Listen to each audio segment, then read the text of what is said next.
Very welcome back to Ireland Day. Our next guest joins us to discuss the new podcast chronicling the Kinahans' current place in the crime world. Please welcome senior news reporter for the Irish Sun, Michael Doyle. Michael, you're very welcome. Thank you very much for joining us. A lot of people watching at home will know exactly who the Kinahans are. We could sit and talk at length about their impact on the crime world, especially here in Ireland. But for those that don't, can you tell us about the Kinahans? They kind of need very little introduction at this stage, but they started off as a low-level street gang, effectively, in Dublin. It was originally set up by Christy Kinahan Sr. He took over the kind of drug trade in Dublin after the downfall of the Duns in the late 80s. But they grew out of those small beginnings to become kind of this global enterprise. Christy moved to Spain in the early 2000s. He formed a number of contacts with kind of criminal gangs in places like Holland and Spain, Morocco, and from there they grew into this huge global enterprise. He brought his two sons, Daniel and Christopher Jr., into the fold, and since then it kind of almost seems like they've grown and grown to this huge body they've become. Yeah, how big were they at the peak of their influence? I mean, we all hear about the El Chapos of the world and, of course, all the South American drug barons, but they had a significant presence globally, really. They controlled a €1 billion cocaine market. Like most of the cocaine shipments that came into Europe were controlled by the Kinahans at some points.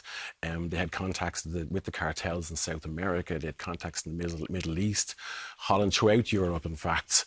And they became one of the biggest cartels in the world. And it seemed to happen kind of quite quickly on the grand scheme of things, but they became massive, and I think everybody knows how big they've become. Like, you only have to look events of the last decade and beyond in particular to see how big the Kinahans became. And how did they rise through the ranks so quickly to become this international crime family? Well, Christy Kinahan was a very shrewd, very intelligent man. He served time in prison when he was younger, and while he was behind bars, he kind of used his time to almost gain a degree in criminality. He studied Dutch, he studied Spanish, he learned business, he learned how to become a very, very good money launderer very quickly, and that kind of that's a huge kind of asset to have when you're trying to build an enterprise like his.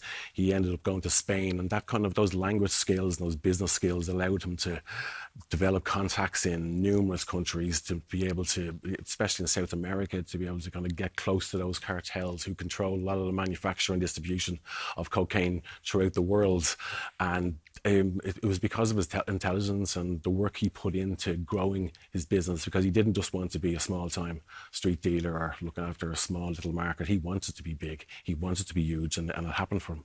It was huge, but I suppose a lot of conversation as well about how the start, I suppose, of the downfall happened. I know the sanctions in 2022 that the US imposed on the cartel. Before that, they were kind of not under the radar, but they weren't, I suppose, as loud until Daniel decided to be a boxing promoter. And I suppose that, when he kind of became front and centre and was quite audacious in his kind of showboating around the place, that really got a lot of eyes looking at him that perhaps shouldn't have been. Well, of course, the Gardaí and the media, of course, have known about Daniel Kinahan for many, many years, and he probably became a household name in Ireland because after what happened at the Regency, he became a household name internationally because of his attempts to muscle his way into the boxing business during at the height of the Kinahan feud throughout 2016, 17, 18 and beyond. He was posting pictures of his life in Dubai. He was posting videos with Tyson Fury. He was really anxious to get up in the world. And a lot of the boxing people, especially people over in America, people like Bob Arum, they almost like were prepared to turn a blind eye to who he might have been, because there was so much money involved in boxing, because he seems to be working as a very effective broker with a lot of the big boxers who were in the world at the time. And it was that almost showboating, as you said, and those videos and his lavish lifestyle in Dubai that made people kind of sit up and take notice of who he was. But at the same time, I mean, that kind of like was the beginning of the end for him in many ways, because articles started to be written internationally. The BBC did stuff on them, the New Yorker, the other media organisations in the US started to pay attention to who Daniel Kinahan actually was, and that ultimately led to kind of the beginning of the end for him in his fledgling career as a boxing promoter. The podcast focuses on that. It focuses on when it all came crumbling down from... Yeah, I mean, it looks at... I mean, if you ask anybody, especially, I mean, so it's the top Gardaí, they'll tell you that murder is bad for business.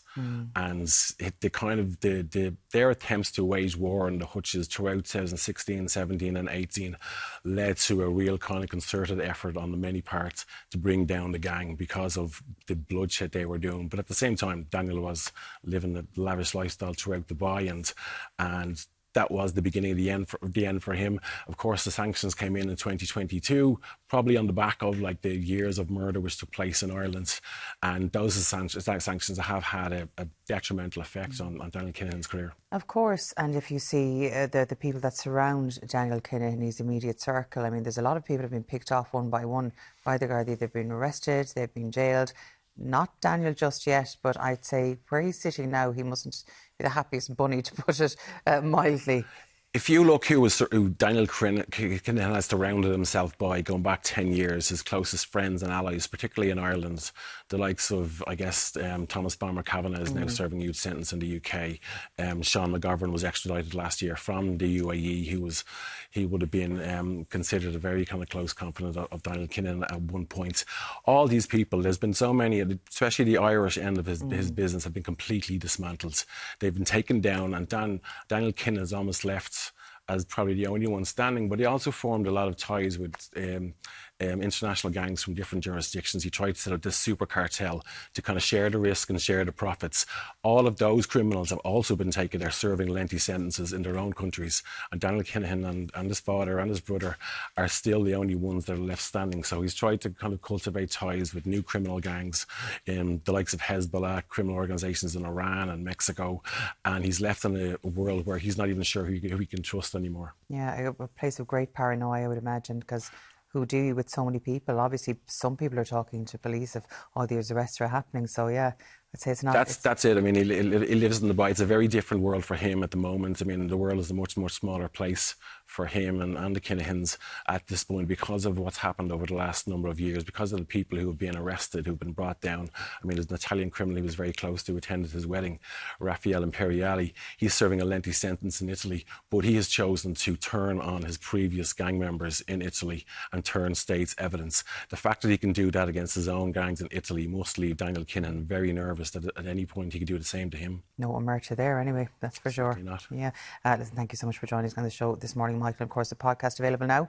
It came out on Wednesday. Yeah, Kennan's Downfall came out with 2 episodes. We'll have 2 a week for the next few weeks anyway. There's 10 episodes in total.